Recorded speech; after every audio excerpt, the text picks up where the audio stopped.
about magic? What do you think for you, yourself? What is magic?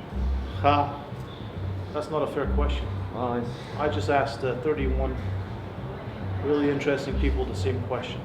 And they all found it a very difficult question to answer. I have a little bit of an advantage in that I've heard all of their answers as they develop them. But the truth is, magic is a thing that it's an interaction between human beings. Something happens, one person may make it happen, the other people may experience it, but that feeling that happens between them, that reaction, that's magic. And so it's not just something that happens with conjuring and doing tricks. It's something that can happen with, you go to a concert and a song that touches you in a particular way. That feeling can be magical. That you go and see a movie and you get that feeling. Magicians are trying to get that feeling through a form of deception, but it's hopefully a form of willful deception. In other words, the audience is going along with it. So magic is kind of a contract between the audience and the performer, where the audience just agrees to engage in a fantasy of sorts. Now, of course, they're rooted in reality. That's why they're impressed, is because they know this can happen. But hopefully when they leave, they enjoyed the show and they remember the moments without thinking, well, if he can do that, I guess that's real. That's not what we're trying to do. Well, what we are trying to do is we're trying to give the illusion of something that might inspire someone to make something real. And so magic is the illusion of potential realities. And everything that magicians have been doing seemed impossible until science comes along and then suddenly makes it possible.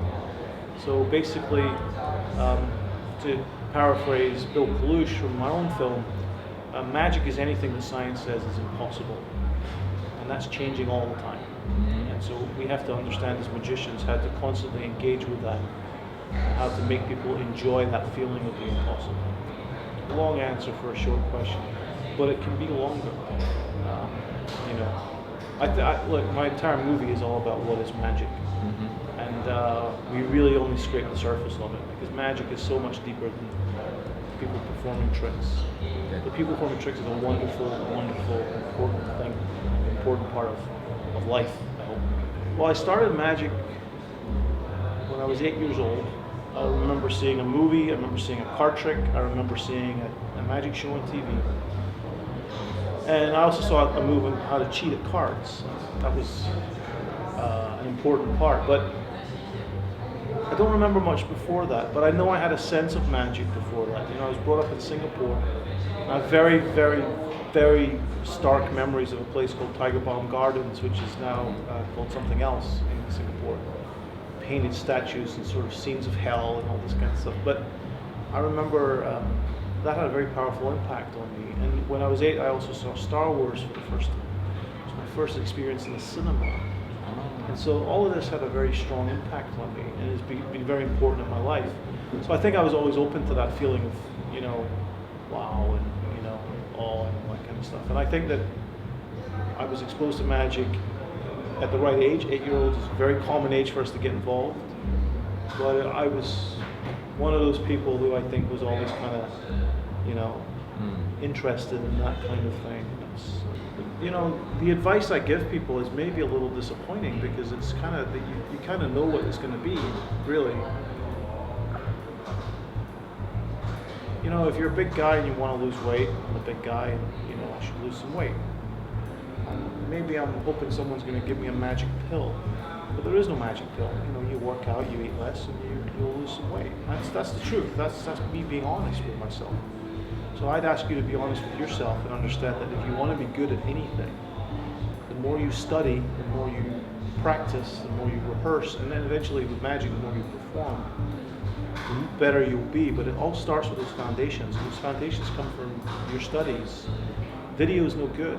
I make videos, and I try and make my videos engage you directly so you put yourself into what I'm showing you.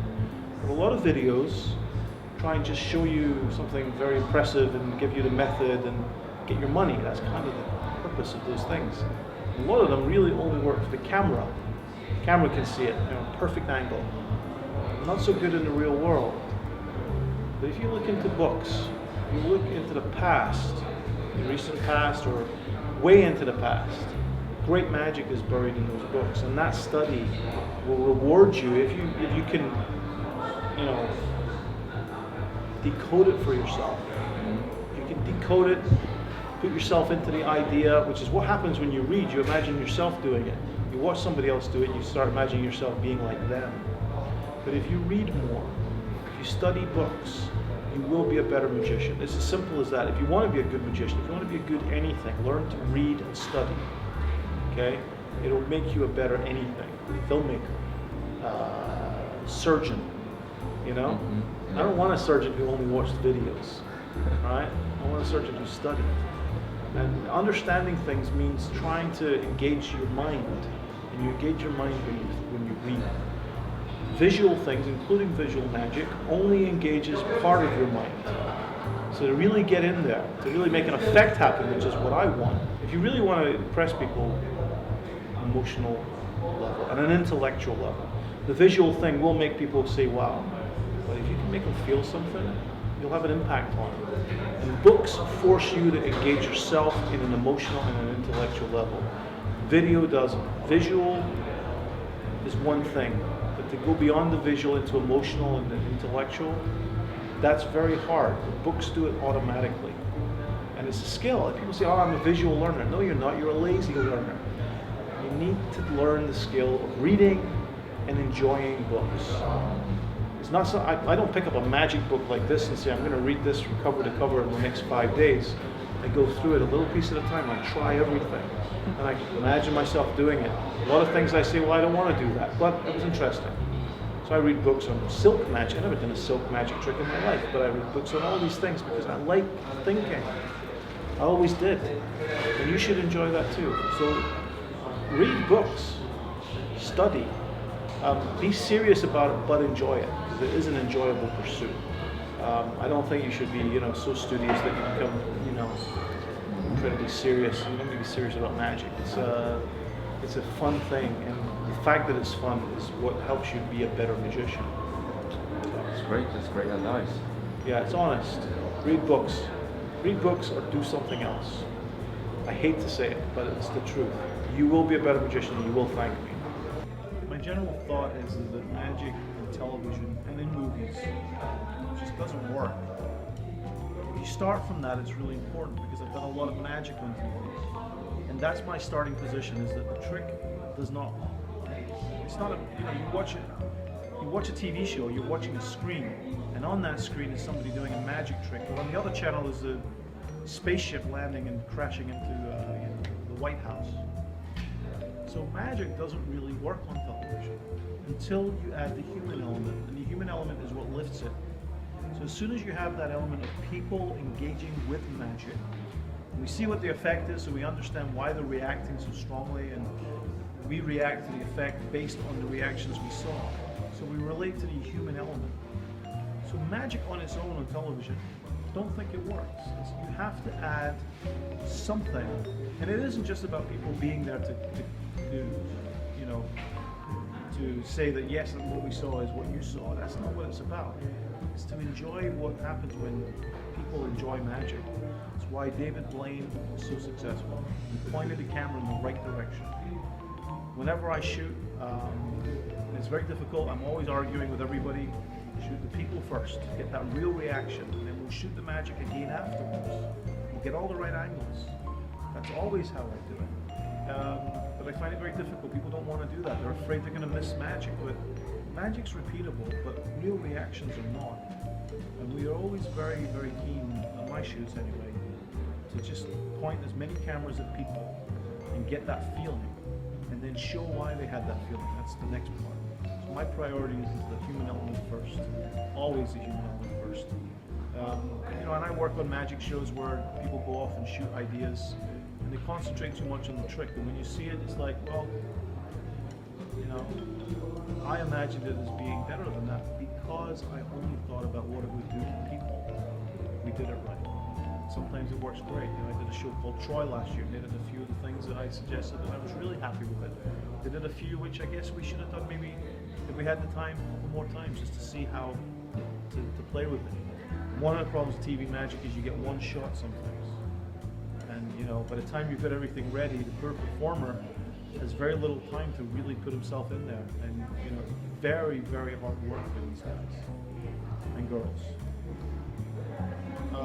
So magic on TV is very problematic. You have to start with understanding that people watching television engage with human emotions and with characters and people, and you have to make sure that's there.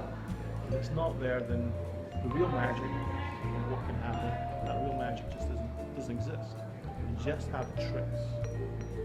What's interesting is, you know, I worked with some people in channels, TV shows, networks, and what they're wanting is situations. What they're wanting is places where the magic relates to something, and that's very, very difficult to do. That's the challenge that I like, though. But you have to start from the beginning. You know, you talk to someone and say, "We want to do this trick." Well, I don't like that trick. Why don't you like it? I don't like it because I don't like where it is. I don't like the location of the people that you're talking about. Well, what would you like to see?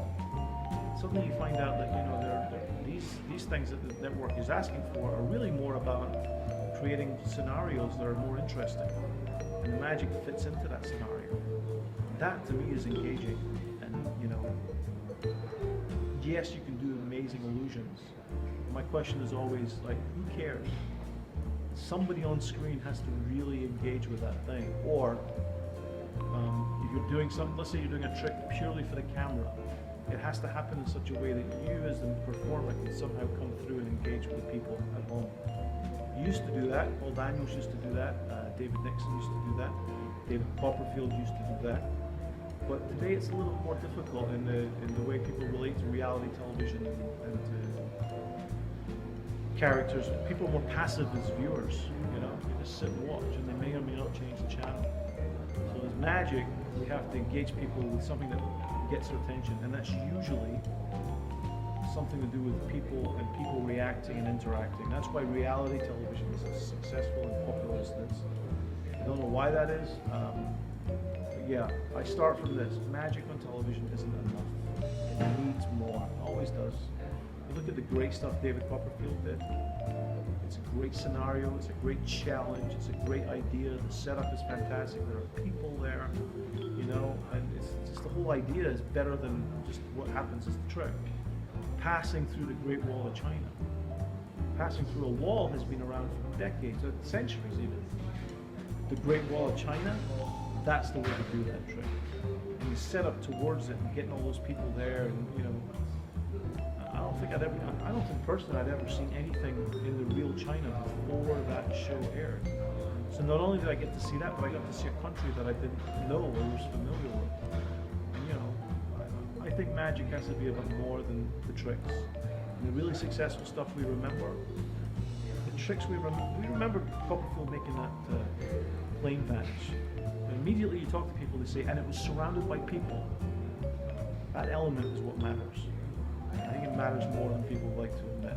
And so yeah, magic on television is an art form, but it doesn't necessarily convey to real life. Some things that can be done on TV can't be done in real life. Don't know how I feel about that entirely, but entertainment is entertainment. If I want to entertain you on television, I just want to make sure I engage the emotions and the intellect, and that needs people. That's great.